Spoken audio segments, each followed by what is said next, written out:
Well, here we are at AKA, and we've got Nick. Interesting. It's kind of the live AKA experience. Basically, what's going on at AKA? Let's see who we've got here.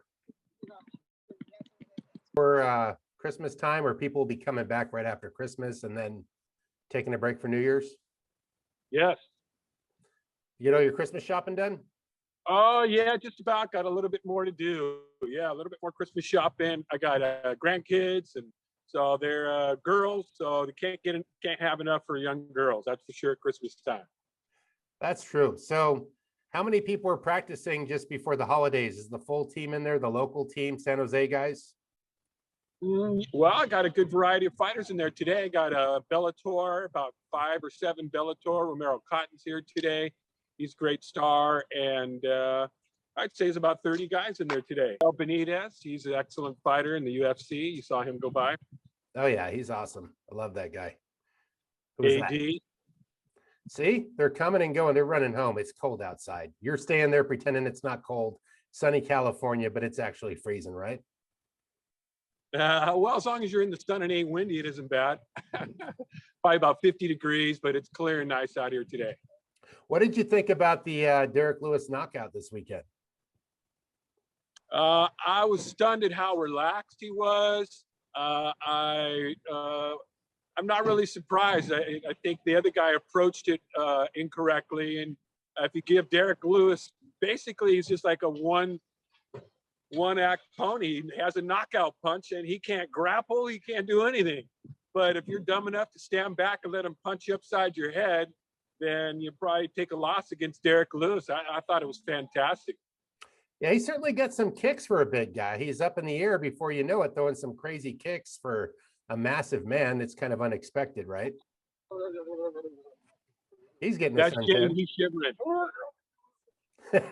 Yeah, his kicks for a big guy are absolutely astounding. You know, I mean, he literally leaves his feet, does a switch kick in the air, and still connects. So you're right. His kicking game is stunning. How full was practice today? How many guys were in there training? Yeah. So there's about 30 guys in there today, and that was great. Was it stand-up or grappling day? I forget which day. It's Monday, so it's stand-up day, right? Oh, the first part of practice. Sorry about that. First part of practice usually stand-up. Second part is grappling. I think the grappling I don't post quite as much, not quite as exciting, but I like the postings of the striking and the workouts. Shows some of the teams working out. There's always an influx of new and fighters coming and going. You think everything's set in stone, but one guy leaves, another guy shows up. So it's fascinating. It's always changing. It's a lot of fun. So Coach Tomas was teaching the stand-up today, eh? Say it again. Tomas Dianje, he was teaching the stand-up today? Yeah. His coaching is amazing. He really is kind of like a chess strategist. He's a calm demeanor, and when he talks, you listen. And he's smarter than just about all of us, so it's a lot of fun to learn from him. He's a classy gentleman. Who we got here? We got this classy guy back here. Hey, come here. ¿Qué pasó? Come on, this is Coach Hector. We're doing a podcast. Javier, come here. It's Hector. It's me. We're doing the podcast today. Hector, for 180, Mendez. That's what we're doing, is showing people coming out. It's good to see Coach Hector. I had him on a podcast once. Yeah. He's again, you know, Javier picks people, and if you don't fit into the team, you're not going to last. So the people that have been here the longest, we all have a lot of stuff in common, and so it kind of keeps the team blended together over time. And the longer you go, the more you trust in each other, and becomes a lot of synergy, very powerful. It's almost like a little military. You get your specialty teams, you get your different special forces groups, different coaches.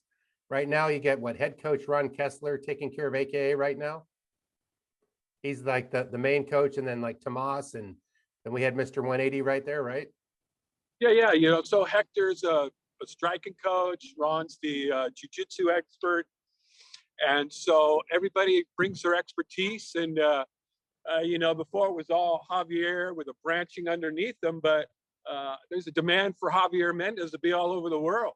So Right. this team is sort of expanded. He's incorporated people that he knows and trusts, and everything keeps getting better. So, my confidence keeps growing because the proof's in the pudding.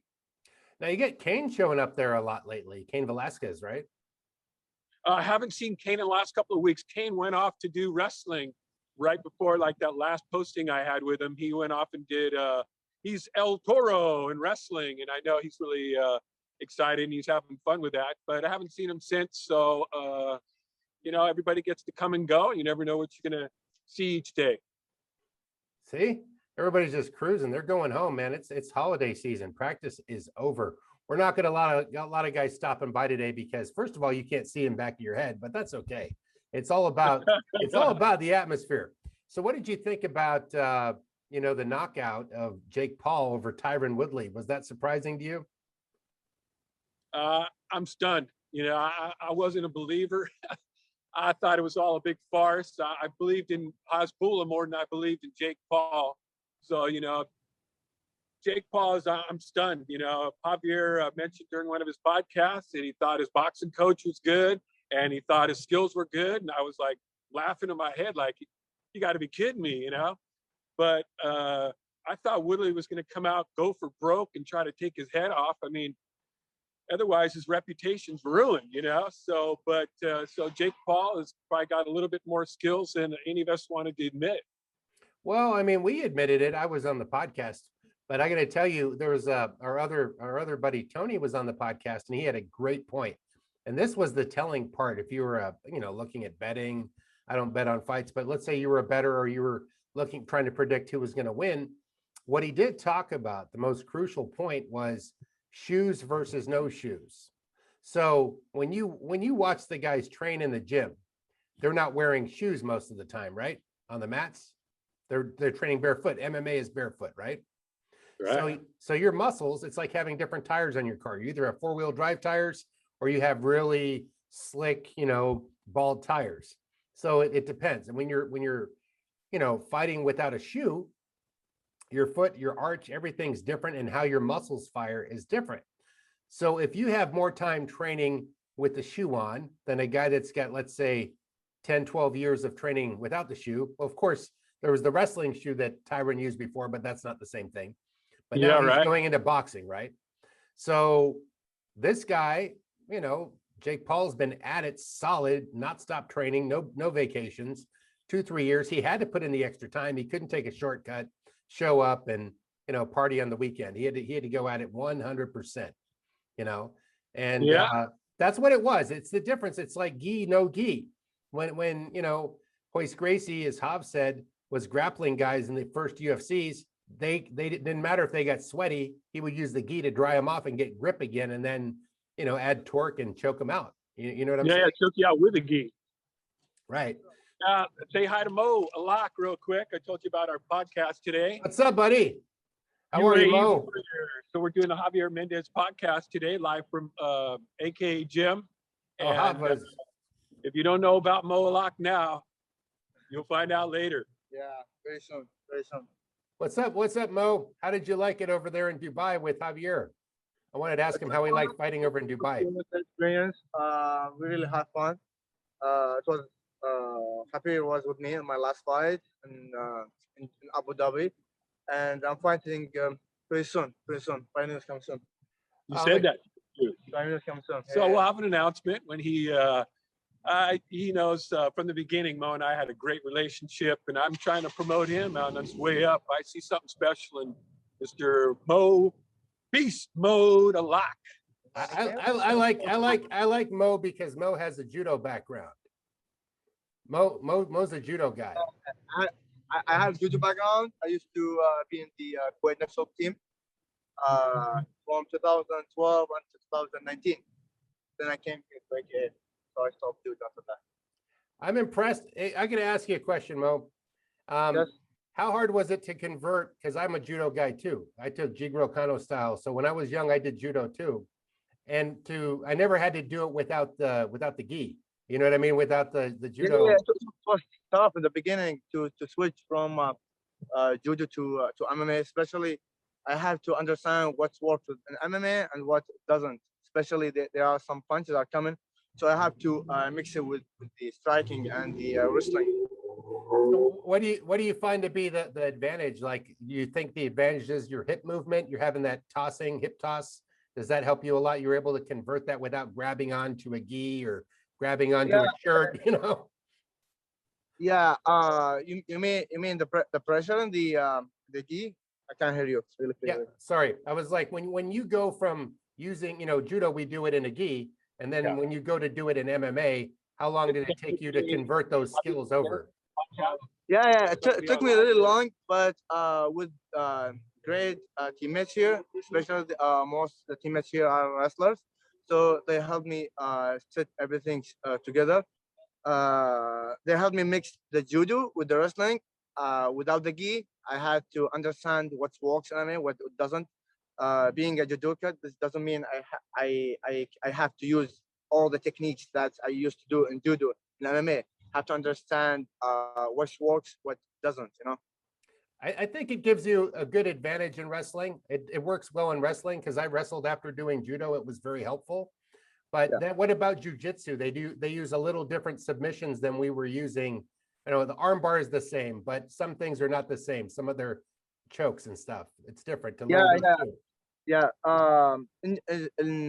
The jiu-jitsu really helped me a lot. I'm a MMA fighter. I have to have all the weapons. I call weapons. All the weapons that I can have. I have to understand the jiu-jitsu techniques, the judo techniques, and the grappling techniques as well. Mixing everything together, it's useful.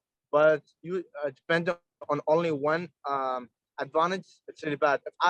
When I came here, if I just use judo as the only weapon that I have, I won't be able to go far in the sport. But right now, I'm really good at everything in the grappling field. So I believe this is the best thing to do in for MMA fighter. One last question on that, because one last question on that, because I am like the former judo guy myself. When you learn, how much do you have to forget to learn what's new, to mix it all together, to mix the wrestling, to not Yeah. stay, because when you learn judo, you learn one system and you stick to the system. Now you have Yeah. to convert. So how does your mind change? What would you say the percentage of your mind is? Is it like 33% wrestling, 33% jujitsu, 33% judo now?